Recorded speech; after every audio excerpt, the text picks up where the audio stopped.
Oi, gente. Vamos aqui começar a nossa sexta aula. Boa noite. Carregando, carregando. Aí, vamos lá. Então, hoje a aula vai ser sobre, só tirar minha carinha bonita daqui, abiogênese, biogênese, origem da vida e evolução dos principais grupos da vida. Assim, essa última parte, evolução dos principais grupos, é só um spoiler para o próximo episódio, né? Eu vou explicar muito mais a fundo, só vou deixar um ganchinho, né, para vocês já terem ideia do que vai acontecer na próxima aula. Então, eita, não tá indo? Abiogênese. Esqueci de colocar uma imagem ali. Não é necessário. Desde os pensamentos de Aristóteles, a sociedade ocidental acreditava largamente na abiogênese, que é a ideia de que seres vivos podem surgir da matéria não viva, desde que houvesse uma força teórica chamada princípio ativo, ou princípio vital, ou também força vegetativa. Com essas forças, seria possível originar ratos de roupas velhas e suadas ou vermes e insetos a partir de carne podre. Esse processo era conhecido como geração espontânea, ou abiogênese biológica. Né? O Aristóteles que começou com esse negócio, né, de falar, por isso se você observar perto de um lago, ovos aparecem do nada, porque lá existe o princípio ativo de criar ovos. Então, quando tem o princípio ativo, quando tem as coisas propícias, a vida simplesmente surge. Olha que lindo, né?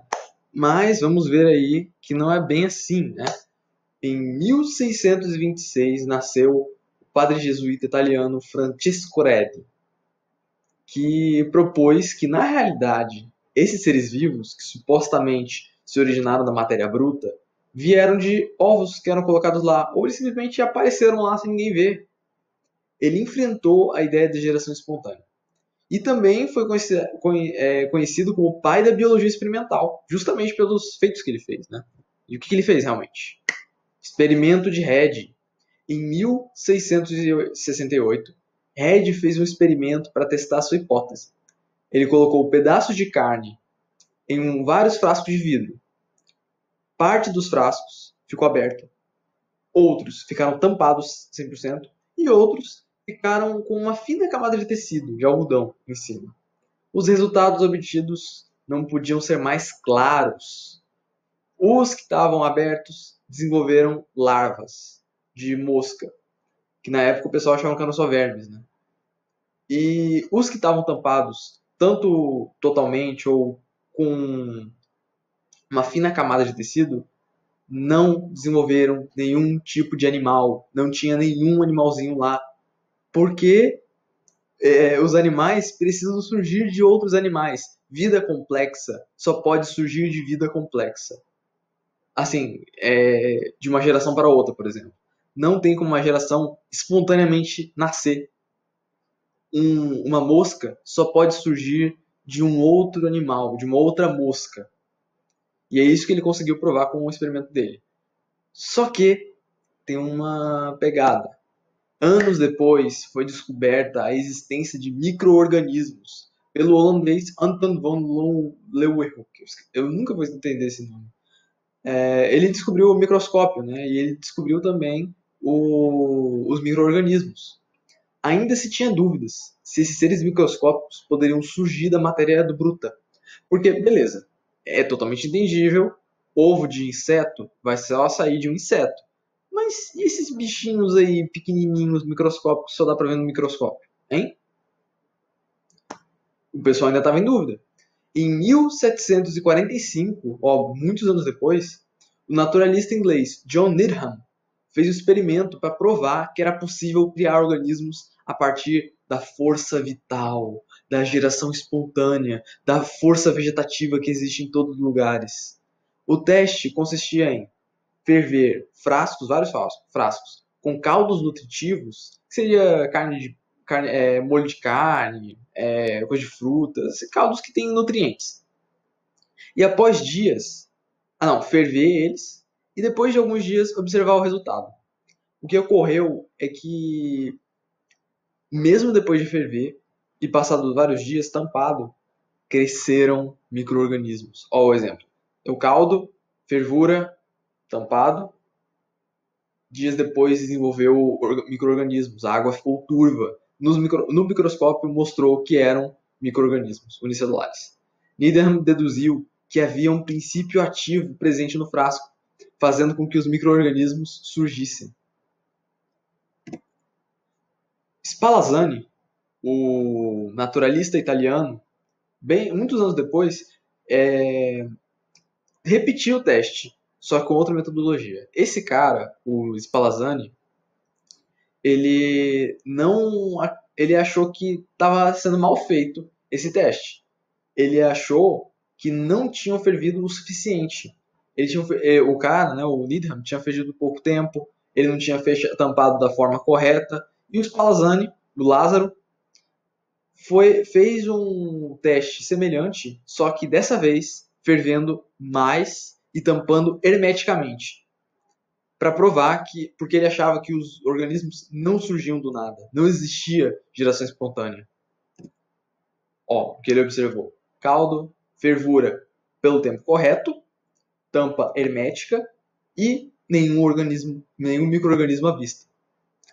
Mas o Needham, que ainda estava vivo, né, porque isso foi 30 anos depois, não, 35, 25 anos, enfim, o Needham, ele criticou o experimento do Lázaro Spallanzani, argumentando que a temperatura havia matado o princípio ativo. A tampa impediu ele de entrar.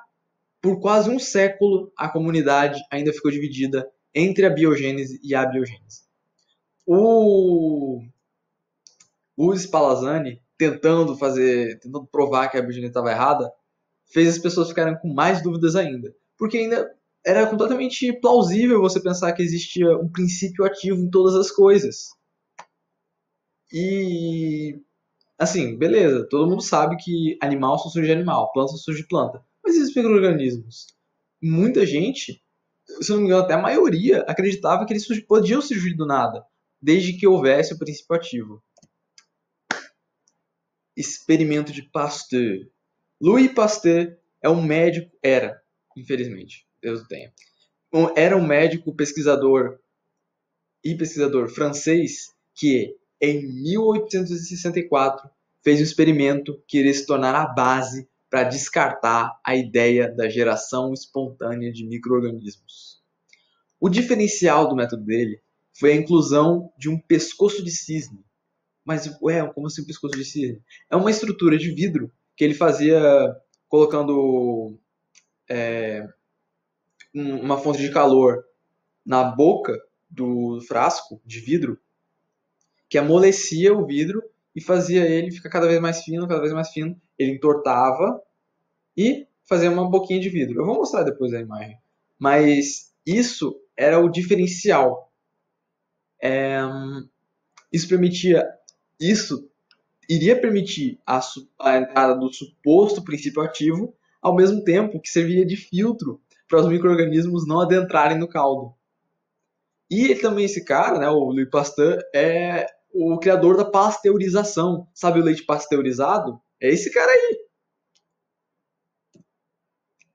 Então, o experimento dele era como? Ele pegou lá, botou o caldo nutritivo, ele aqueceu a boca do frasco para ficar bem fininho e não permitir a entrada de micro-organismos. Ele ferveu lá na temperatura correta, mas deixou aberto, ele não tampou. Só que isso já servia de filtro natural para os micro-organismos. Só que se o Needham fosse falar, não, mas o princípio ativo morreu e aí não pôde entrar. Claro que pôde entrar, olha ali a abertura. E mesmo assim ficou livre de micro-organismos, mesmo depois de vários dias. Só que ao quebrar a boca ao você tirar, né, o bico de cisne, poucos dias depois, os micro-organismos atacaram o caldo nutritivo, provando de uma vez por todas que a vida só pode surgir da vida. Ou será que não? A origem da vida. Enquanto discutimos sobre de onde organismos atuais surgem, existe uma discussão que eles foram sobre quem foram os primeiros seres vivos e como eles se originaram. Nesse caso, seria uma espécie de abiogênese chamada abiogênese química. Não é a biológica que a gente estava falando. Que se diferencia da ideia definida pelos cientistas dos tempos antigos. Porque essa abiogênese que você está falando aqui, ela é de compostos químicos que, numa ocasião, lá no passado da Terra, fez a vida. Não como a gente conhece hoje, mas de uma forma bem simples, que com o tempo foi se alterando, e chegando a organismos muito mais complexos, tipo uma bactéria, que se diversificou para vários outros seres vivos. Mas o ponto é, a abiogênese, que a gente estava discutindo antes, é diferente da abiogênese da origem da vida. Panspermia cósmica. Se não me engano, essa é a primeira ideia da origem da vida. Assim, exceto as religiosas, de que uma divindade foi lá e criou tudo. Mas, assim, isso foi defendido desde os gregos antigos. Só que, mais recentemente, pelo químico Arrhenius, de que a vida no planeta Terra veio de outro lugar, de outro planeta, veio do espaço. A hipótese defende que meteoritos que continham micro-organismos simples, como bactérias e arqueias, se colidiram na superfície do planeta. Olha aí, por exemplo, na imagem, um meteorito caindo na Terra antiga e já temos bichinhos lá dentro. Uma informação que corrobora essa hipótese são que aminoácidos encontrados em meteoritos e nuvens de gases extraterrestres, né, umas nebulosas, têm matéria orgânica, mesmo que simples. Mas, poxa, matéria orgânica, teoricamente, só poderia surgir da vida, né? Mas como assim? Se tem matéria orgânica nesses lugares, formada de forma abiótica, ou seja, não foi uma criatura viva que criou, então talvez a vida pode ter surgido no espaço. Infelizmente não é bem assim. Existem muitas lacunas nessa hipótese. E outras hipóteses de vida exógena, né, de que a vida veio do espaço, mesmo em partes, né? Existe também uma panspermia mais ou menos, que veio dos meteoritos. O básico para criar vida, e aqui na Terra só deu só dar o pontapé inicial e já criou a vida, que seria uma forma menos radical, né? O problema dessas teorias é que elas não explicam a origem dos seres vivos, ela explica a origem da vida na Terra. Tá, quem criou esse ser vivo que veio lá do espaço? Isso não vai poder responder, né? E também outra coisa, de onde que eles vieram? Como eles surgiram? E como que um meteorito, ao bater na Terra, conseguiu ter condições de manter um ser vivo extremamente simples, vivo? Ele ia morrer principalmente no contato com a atmosfera, né? A origem química da vida. Aqui é a origem endógena da vida, de que a vida surgiu quimicamente. Nos últimos 120 anos, soube-se que não há diferença entre matéria bruta e matéria viva. Se você pegar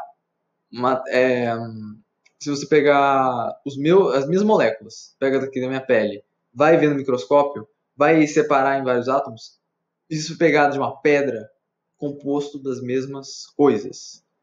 Eu, você, todos nós, todos os seres vivos são compostos por elementos químicos. Existem, esqueci a quantidade, mais de 100, 180, sei lá, 118, não sei, elementos químicos que são organizados de determinadas maneiras para formar moléculas, ligações metálicas, ligações covalentes, íons, várias coisinhas. E nós somos compostos disso. Só que nós somos uma forma bem complexa, extremamente complexa. Mas complexidade não nos torna essencialmente diferentes de uma pedra. Por exemplo, a diferença de um corpo vivo para um corpo morto não é a quantidade de moléculas. É só que em um vai ter processos químicos e físicos ocorrendo e o outro não. Descobrimos também que o princípio ativo não tem evidências e que os químicos do século XIX descobriram que aminoácidos, nucleotídeos e lipídios, que vocês, não sei se vocês já viram química orgânica, todos eles podem surgir da matéria inorgânica. É possível criar em laboratório. Inclusive,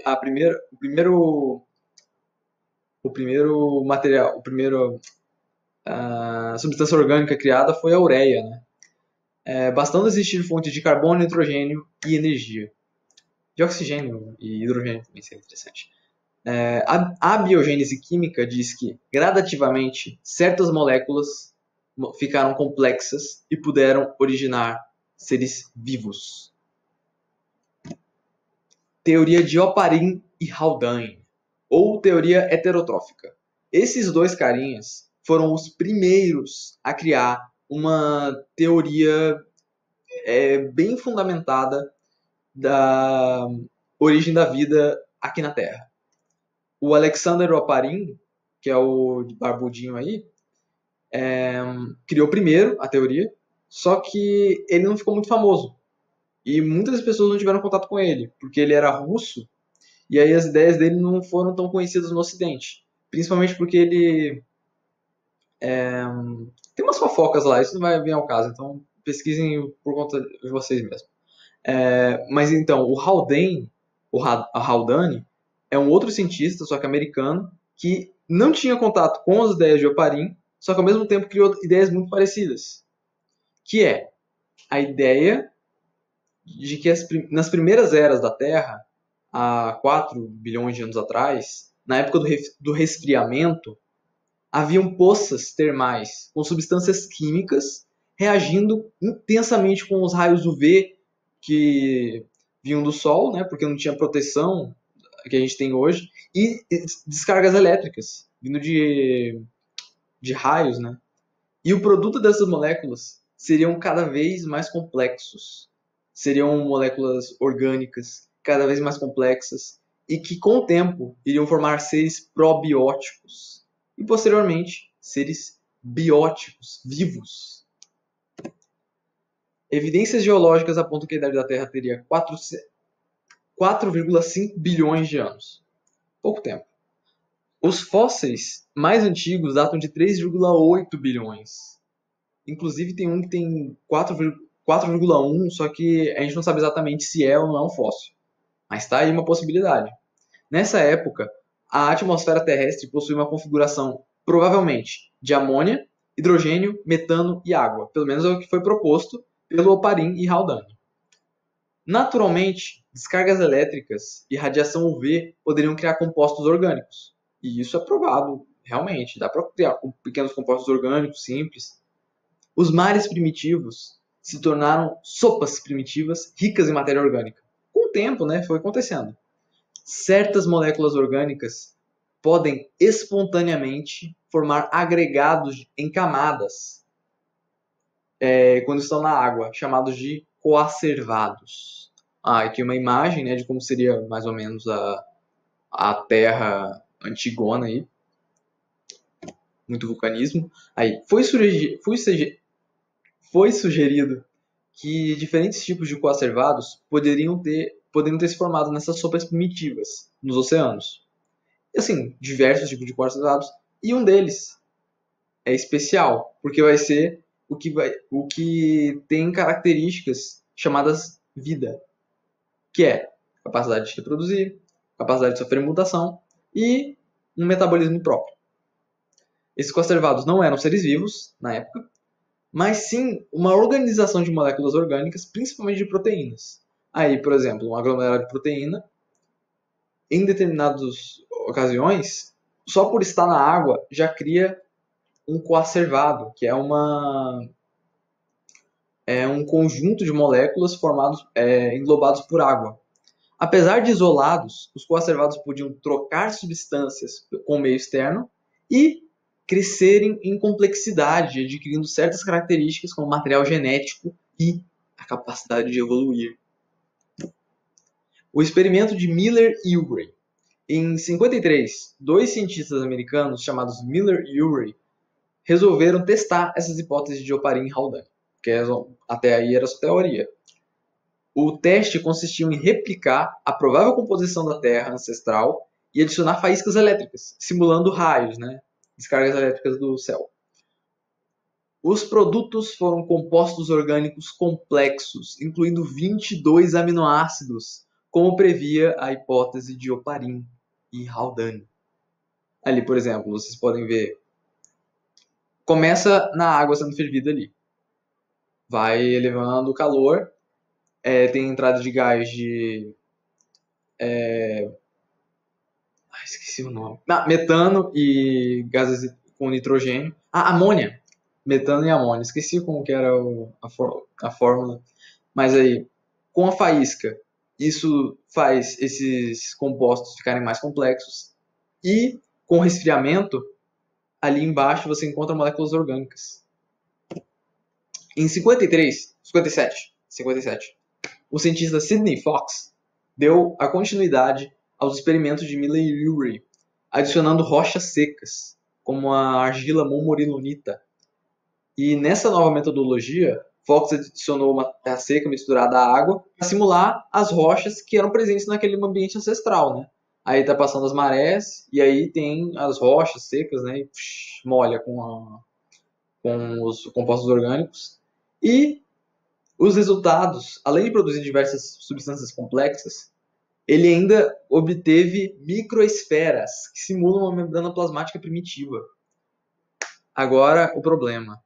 Essa hipótese foi o estopim para muitas teorias adiante, mas hoje muito contestadas, baseadas no que sabemos de descobertas sobre a atmosfera ancestral. E também muita gente ainda diz, poxa, tá, conseguiu uns aminoácidos, a proteína, conseguiu fazer microesferas, tá, e daí? Isso não tem nada a ver com vida. A vida é muito mais complexa que isso. E por isso tem outras teorias, tem outras hipóteses de como surgiu a vida. E, assim, todas têm esses pontos fracos e pontos bons. Algumas são melhores do que outras. Mas eu vou apresentar todas aqui. Modelos hidrotermais, fumarolas vulcânicas. A partir de 79, foram descobertos ecossistemas em fontes termais submarinas alimentado por compostos inorgânicos independentes de processos fotossintéticos. Isto serviu de base à hipótese de uma origem quimiosintética autotrófica para a vida.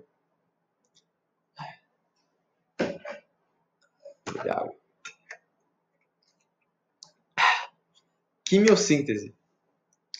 O que é quimiossíntese? Aliás, afinal, é o processo de produção de energia, ATP, autotrófico, que ao invés de buscar a energia do sol, como as plantas, algas e cianobactérias fazem, utiliza energia química de compostos inorgânicos e é utilizada por muitas bactérias e arqueias atualmente.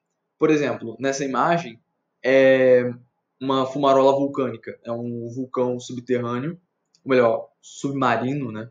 Que fica a centenas de metros ou até quilômetros abaixo do nível do mar, que produz muita energia térmica. E essa energia, além de energia térmica, também produz várias substâncias químicas que advêm do fundo do centro da Terra. Inclusive ferro, elementos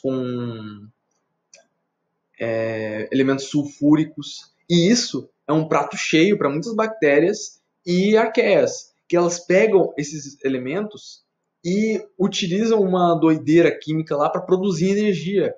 Eles não pegam a energia do sol como as plantas. Não absorvem a energia do sol, misturam com a água e com o gás carbônico para produzir oxigênio e energia. Não, eles fazem uma coisa completamente diferente. E existem ecossistemas complexos nascendo disso. Porque essas bactérias produzem energia lá e vêm animaizinhos para comer essas bactérias e vêm outros animais para comer essas bactérias e para comer esses animais que comeram essas bactérias e vão criando ecossistemas complexos. E no passado existia muito mais vulcanismo do que hoje. Então imagina a quantidade de fontes termais que poderiam ter existido. Teoria do mundo de RNA. Proposta por W. Gilbert em 86, é baseada na descoberta que o RNA é capaz de armazenar informação e promove reações metabólicas. Evidências dessa teoria são que muitos vírus, tidos como uma vida basal, possuem apenas RNA no material genético, os retrovírus, inclusive coronavírus e o AIDS, o vírus da AIDS, né? Não é o AIDS, é o HIV. AIDS é o nome da síndrome. E eles são capazes de se replicar e criar proteínas e sofrer mutações, mesmo apenas com RNA. Dentre as hipóteses formuladas, esta é considerada a melhor fundamentada, porque ela alia a reprodução e a catálise em uma única molécula. O DNA ele é incrível e as pessoas não dão a importância merecida. Todo mundo fala, DNA, mas o RNA está lá. Em todas as células que existem tem RNA fazendo trabalho.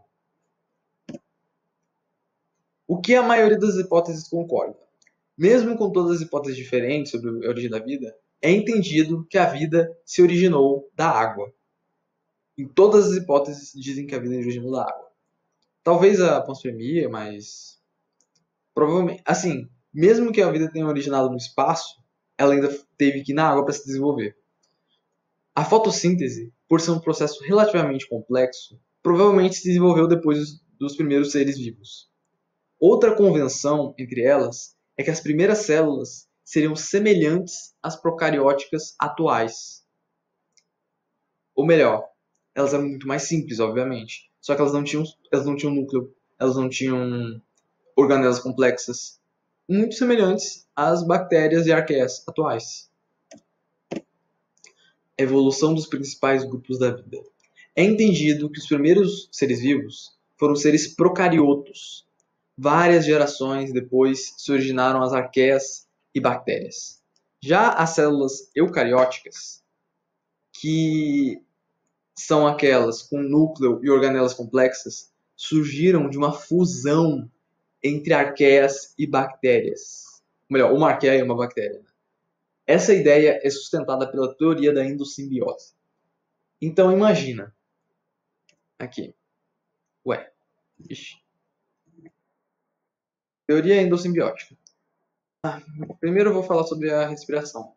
Ainda num mundo de seres procarióticos, surgiu alguns tipos de obtenção de energia, como a absorção de nutrientes da água utilizando fermentação e a quimiossíntese, né, como eu falei. A gente não sabe se foi a quimiossíntese ou se foi a fermentação que surgiu primeiro. Mas até aqui, todos os seres vivos são anaeróbios. Ou seja, eles não aguentam oxigênio. Eles não gostam de oxigênio. Se você for oxigênio, não fale com eles.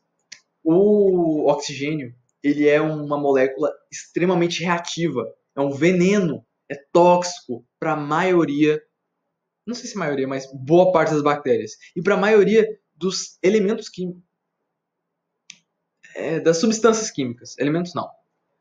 Por exemplo, metais que se oxidam. O nosso corpo mesmo, a oxidação é uma das maiores causas de deterioração do nosso corpo. E aqui, posteriormente, alguns grupos de bactérias adquiriram a capacidade de processar o oxigênio. Imagina, quando todas as bactérias estão lá sofrendo, não, oxigênio, sai daqui. Tem algum grupo de bactérias que desenvolveu uma mutação. E, aliás, uma coisa interessante das bactérias, elas podem, por exemplo, ela tem uma mutação que é vantajosa, ela pega e copia essa parte do gene que tem a mutação, joga para fora, e uma outra bactéria vai lá e pega. E ela ganha essa mutação também.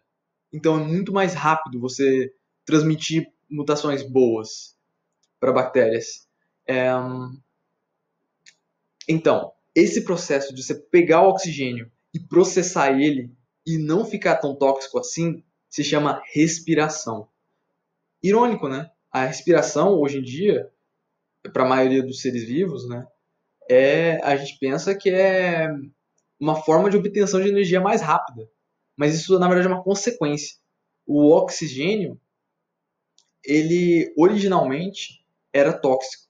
E a gente conseguiu suportar ele. E nisso, a gente conseguiu aumentar a quantidade de energia produzida muito mais, sei lá, em 300%. Não, muito mais. Na verdade, é uns 600%, não sei. Mas enfim, a fermentação, ela produz energia de uma forma muito lenta e muito pouco. Com uma molécula de carboidrato, você consegue, por fermentação, fazer 2 moléculas de ATP. Agora, com uma molécula de... Aliás, 4, né? Mas com uma molécula de, de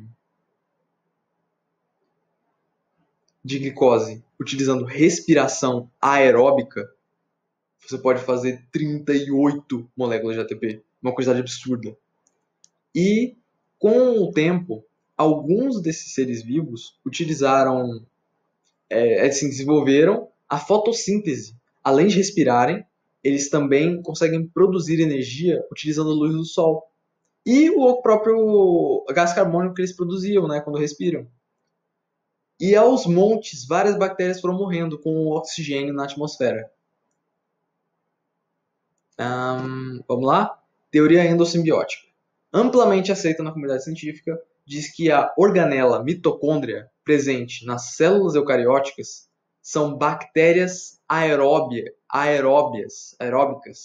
fagocitadas por uma célula arqueia ancestral.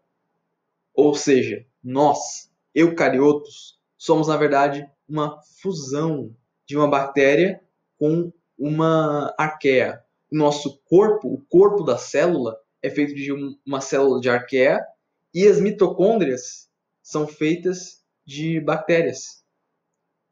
A evidência muito forte dessa teoria é que o DNA das mitocôndrias mais se assemelha ao material genético de alfa-proteobactérias, que é um grupo de bactérias, né? Inclusive uma bactéria que causa... causa uma doença nos seres humanos, que na verdade é um parente da mitocôndria. E também o material genético do RNA das arqueias é muito semelhante com os eucariotos. Então, o que realmente aconteceu? Realmente a gente nunca vai saber, né? Mas o que provavelmente aconteceu? Uma arqueia que fagocitou uma bactéria aeróbica, porque tinham as bactérias anaeróbicas e as aeróbicas, até hoje existem as duas, mas foi uma bactéria aeróbica que foi consumida por essa arqueia ancestral, que provavelmente utilizava a fermentação para respirar, uma fermentação para produzir energia, ela não respirava, e houve o melhor caso de indigestão da história da vida na Terra, né? Porque por essa bactéria não ter sido digerida, ela continuou vivendo lá e produzindo energia que foi aproveitada pela bactéria, pela arqueia que estava em volta. Com o passar dos anos, elas se multiplicavam e as bactériazinhas se multiplicavam também. Aí ficaram várias bactériazinhas dentro da célula, dividia. Uma coisa interessante, com a quantidade extra de energia, porque a respiração ela é muito mais energética do que a fermentação, a célula de arqueia ela teve a capacidade de fazer coisas muito mais complexas, porque agora ela tem muito mais energia e agora ela pode gastar muito mais energia. Agora ela pode crescer em tamanho, ela crescer em tamanhos muito maiores do que qualquer bactéria poderia sonhar. E criou até um núcleo para proteger o próprio material genético. Criou organelas complexas, como o complexo de Golgi, o retículo endoplasmático, os lisossomos, várias coisas. E isso é a célula eucariótica.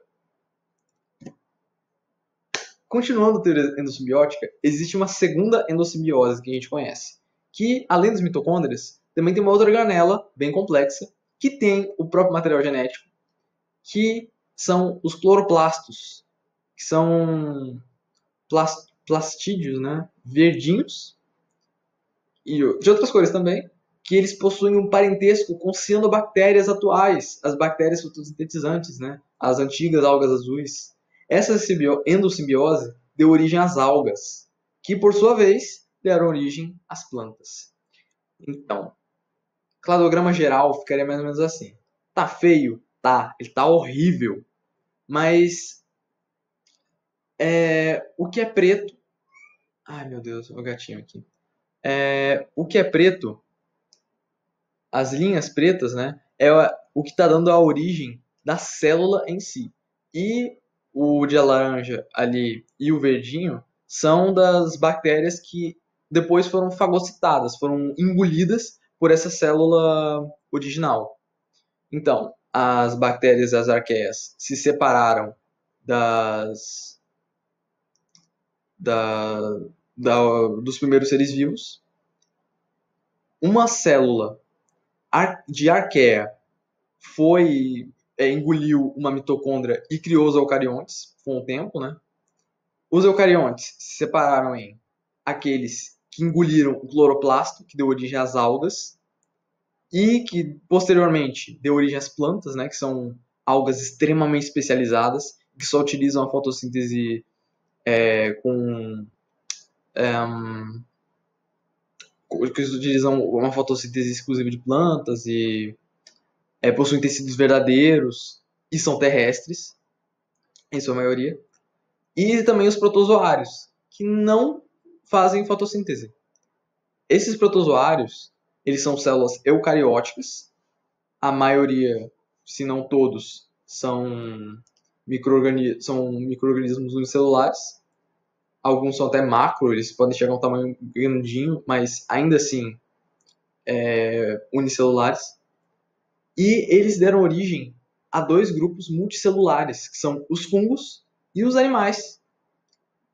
Os fungos, todos esses grupos eu vou falar na próxima aula, mas assim, é só para a gente ter uma ideia do que a gente está se tratando.